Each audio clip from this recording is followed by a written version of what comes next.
How's all the Allis Chalmers fans doing today? It's a nice December day out. I figure I better go and do a little walk around of the 8095s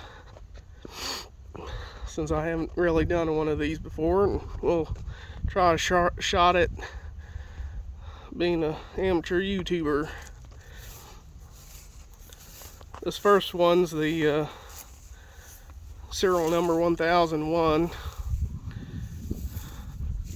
Contains the actual Komatsu motor in it that they use, the 673 cubic inches.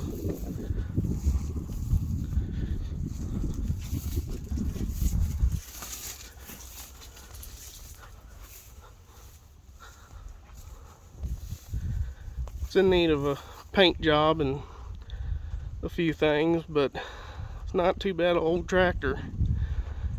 The dyno did here this fall at 233 horsepower on PTO, so it runs pretty good.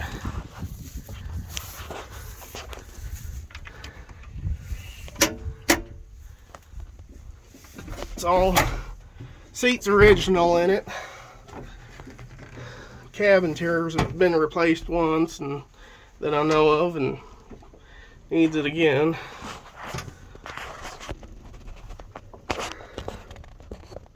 And those are the correct hours on it. 2803.3. Something that's really neat that I've noticed is the hydraulic remotes are bent, and this is factory done.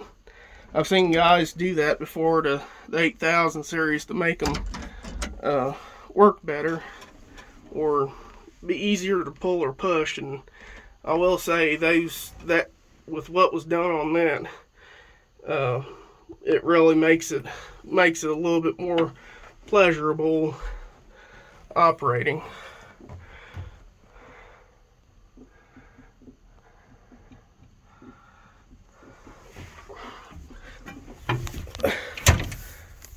And we'll look under the hood on it, because I'd say some want to see how big that motor actually is under there.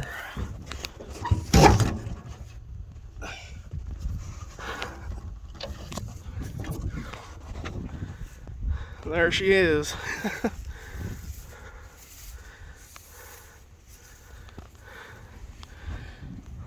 11 liters of power.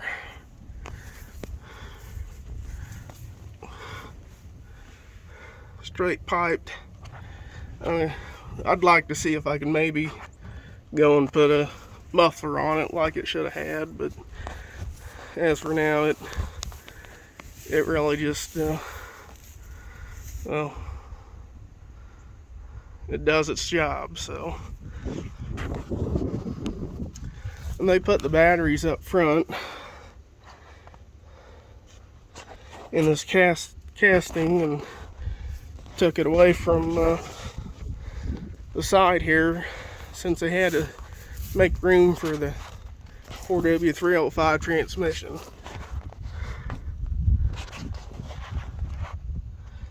Right here is kind of, your batteries would be snugged in right here on it, and this valve housing takes up all the space where your batteries would have been at.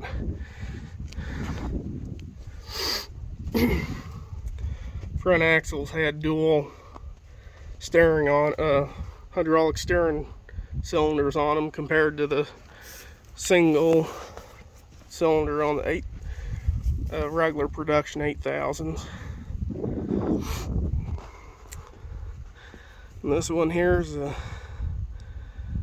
83.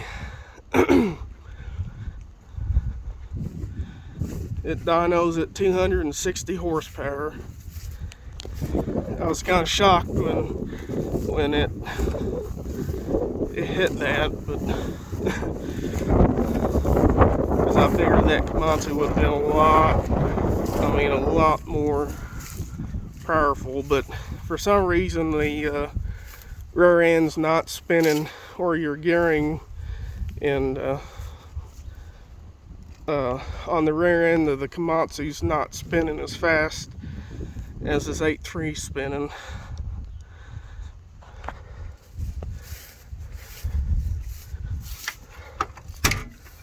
Cab's kind of a mess on this one because it was put on the grain cart this year, and I've redone the cab kit on it so far. And 2734.7's the actual hours on this one.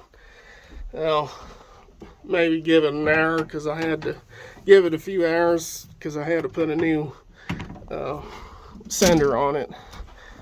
But as you can see, the levers are the same as the other one, bent just like it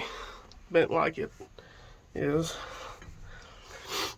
It's kind of, on this tractor for sure, I haven't really got in on the Komatsu one, but underneath the dash panel, it really, well, there's writing, as most of these tractors had on them, of production date, and it was I think 5/84 when they threw this one together. So it's I mean, that gives you a real good idea on how long it was really actually tested, which was only about 1.5 years. You would have had the fall of 84, and well, maybe only the spring of 85 until Deutz bought them out. But we can go back to this other 8070 I got over here and some of the merchandise. Here's kind of a hard to find piece of the past. It's a wheel track planter. The idea behind this was you plow the ground, and this transport wheel and that wheel, well, those are not transport wheels. They're heavy cast iron wheels and got weights in them.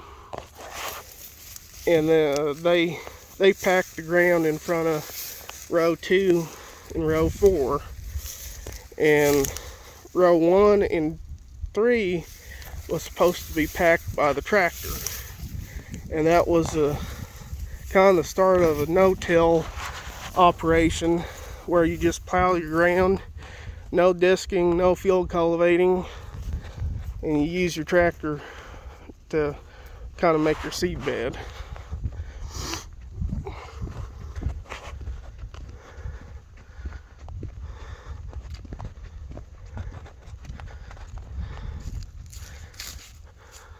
One owner, D19. Been in the family ever since it was bought new in, I think, 63.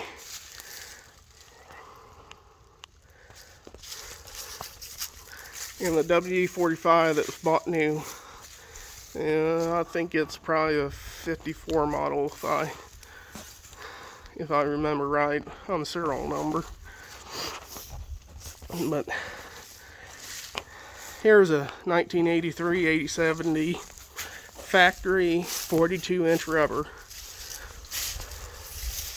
These cast centers are really hard to find, and I need to find about 3 more sets or 4 sets so I can do a project that's going to be in the works, hopefully one of these days.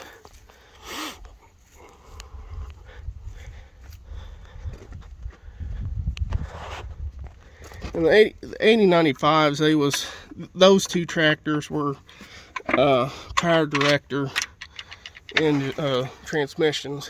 As you can see, there's a lot more room in under here.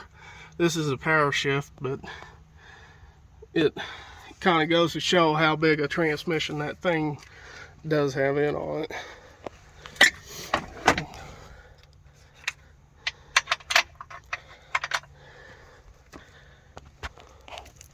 See, a single hydraulic ram on it.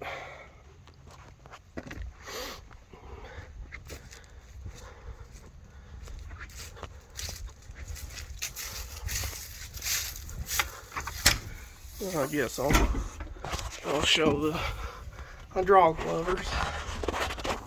See, straight levers. That was the main factory design. I'd say if the 8000s would have been carried on, the update on that lever would have been done. But this tractor here would have the wider, heavier rear end on it compared to the later one, since it's I think it's probably mid-production. I think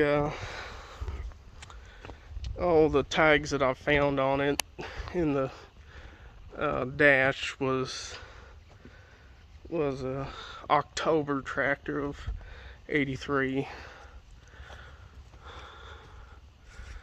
But kind of goes to show how much less room there, or how much narrower the hood is compared to the 8095s, and your length of it.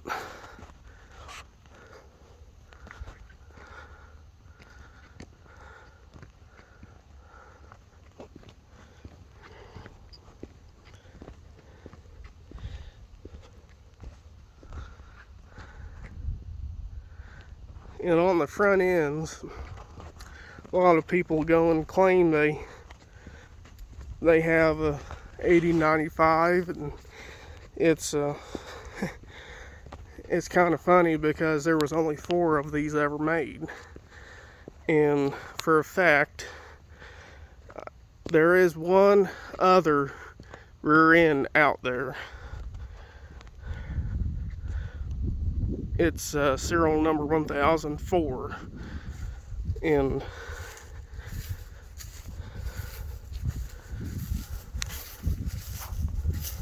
I'd love to get my hands on it just to get everything back together, because these tractors they've been together since day one, and that's what I'd like to, kind of my end goal to do is to get everything I can that's left of the 8095 9000 series in one collection, workable collection, because these tractors do get used. The fill port on most 8000s and 7s are normally right there, and they changed it to up by your front wheel drive and transmission.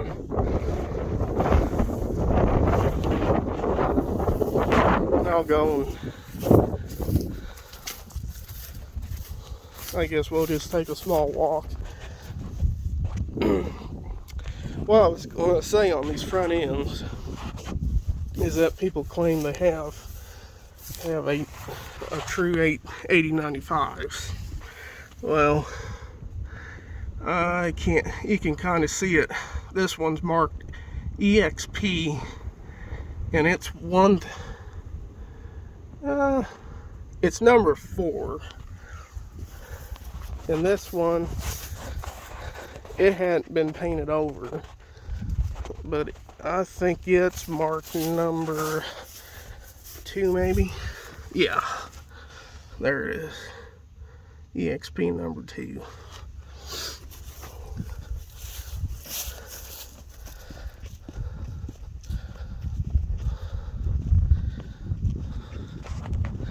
I'll just go and walk up here, and I'll be back in a second. Okay, Oh, what is that? Oh, I see two of them. The other two front axles of 8095s. This one's 1003 EXP.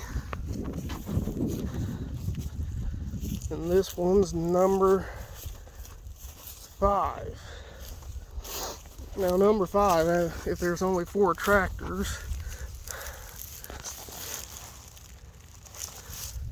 what gives? See that's Maya 84. Well, from what I can take, the first one was put on a chassis in the test lab, and of course when the plant shut down, it went on the scrap. But the two that was on the other 2 tractors were saved. So at some point, hopefully, if I can get the funds up and enough time and a good enough shop to do it, I'm going to at least try and get a 3rd one built. That's kind of the end goal of everything. So we'll have 2 or 3 full working prototypes, 2 with Komatsu engines in them, and one will keep 8.3 in it, because I mean that tractor and motor, it sounds a lot. It sounds good. And one of the other projects I have, 1985 305. But I hope you kind of enjoy the walk around I had and see a few of the treasures here at the Daler Ranch, as some of the locals call it.